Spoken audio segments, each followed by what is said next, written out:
اب دیکھیے اعمال کا کیا معاملہ، ذرا آئیے، جن کو اعمال پہ بہت زیادہ گھمنڈ ہے لیکن محبت اہل بیت اور محبت رسول دل میں نہیں ہے. آئیے حدیث سنیے. ان عبداللہ ابن عباس رضی اللہ تعالیٰ عنہما ان رسول اللہ صلی اللہ علیہ وسلم قال، حضرت عبداللہ ابن عباس روایت کرتے ہیں، کہتے ہیں کہ اللہ کے رسول صلی اللہ علیہ وسلم نے ارشاد فرمایا، لو ان رجلا صفانا بین الرکن والمقام فصلى. بہت شدید حدیث ہے بھائی.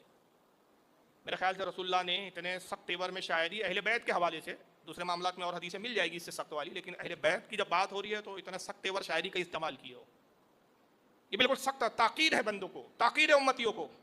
لو ان رجلا صفان بین الرکن والمقام فصلى، آقا نے فرمایا اگر کوئی شخص مقام ابراہیم اور حجر اسود کے درمیان میں نماز پڑھے، مطلب کہاں نماز پڑھے؟ بڑی مسجد بھلہ پورے میں نہیں، خانہ کعبہ میں. اور خانہ کعبہ کا بھی وہ ایک خاص حصہ ہے کہ جہاں پر نماز کی بڑی اہمیت ہے، بڑی فضیلت ہے. مقام ابراہیم، حضرت ابراہیم کے جو قدم کے نشان ہے، اور حجر اسود، اس کے درمیان میں کوئی شخص نماز پڑھ رہے، نماز کی حالت میں کھڑا ہو کعبے میں، الفاظ سنیں، کعبے میں ہو، مقام ابراہیم کے پاس ہو، حجر اسود کے درمیان ہو، وسامہ، اور روزہ بھی رکھا ہو اس نے، حالت روزہ میں خانہ کعبہ میں مقام ابراہیم اور مقام حجر اسود کے درمیان نماز پڑھ رہا ہے. ثم لقی اللہ وهو مبغض لاہل بیت محمد صلی اللہ علیہ وسلم، اور اس حال میں اس کا انتقال ہو جائے، اس وقت وہ مر جائے کعبۃ اللہ میں، اور اس کے دل میں میرے اہل بیت کا، محمد کی آل کا بغض ہو، فدخل النار، وہ جہنم میں داخل کیا جائے گا.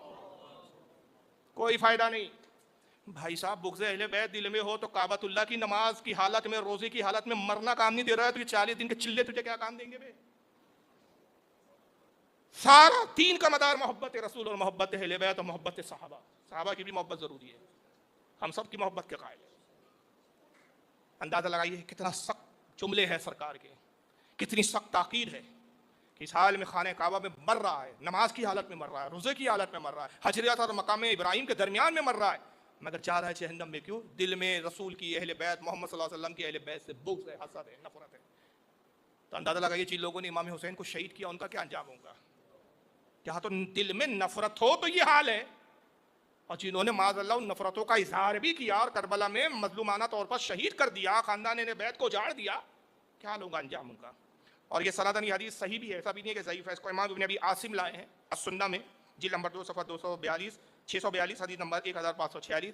امام طبرانی نے اس کو لکھا المعجم الکبیر جلد 11 صفحہ 142 حدیث نمبر 11412. امام حاکم لائے ہیں المستدرک کے اندر جلد نمبر 3 صفحہ 161 حدیث نمبر 7412. امام حیثمی لائے ہیں مجمع الزوائد جلد 9 صفحہ 272 حدیث نمبر 15006. امام سیوطی نے لکھا الجامع الکبیر حدیث نمبر 27002. امام یوسف الصالحی نے اپنی کتاب سبل الہدی والرشاد جلد 11 صفحہ 5. امام ابن حجر مکی نے سوائق المورقہ صفحہ 486. امام المتقین نے کنز الاموال جلد 12 صفحہ 42 حدیث نمبر 33910.